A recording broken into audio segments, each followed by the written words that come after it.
ദീർഘകാലം കഷായം കഴിക്കുന്നത് കൊണ്ട് എന്തെങ്കിലും പ്രശ്നം ഉണ്ടാവാറുണ്ടോ? പലരുടെയും ഒരു സംശയമാണ്. ഇതിനെപ്പറ്റി നമുക്കിന്ന് ചോദിച്ചറിയാം നമ്മളുടെ medical director doctor Sujith Kumar Madhavan സാറിനോട്. ആയുർവേദ കഷായ മരുന്നുകൾ സഹസ്ര യോഗമാണ്.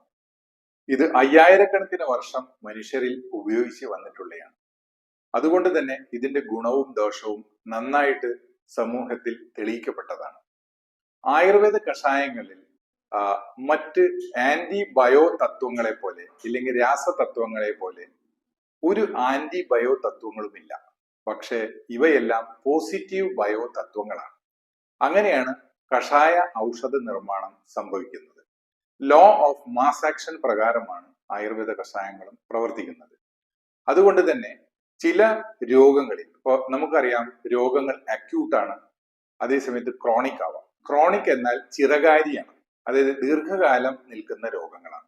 അപ്പോൾ ചിലപ്പോൾ ഇങ്ങനെയുള്ള രോഗങ്ങളിൽ ദീർഘകാലം കഷായങ്ങൾ സേവിക്കേണ്ടി വരും. പക്ഷെ അത് സംശുദ്ധമായ രീതിയിൽ നമ്മൾ വിഷഗ്വരന്മാരാൽ ആണ് നമ്മൾ അത് സേവിക്കുന്നത്. അതുകൊണ്ട് തന്നെ അതിന് യാതൊരു കേടുമില്ല. ഓരോ അസുഖങ്ങളിൽ ചിലപ്പോൾ ദീർഘകാല ഔഷധം സേവിക്കേണ്ടി വരും.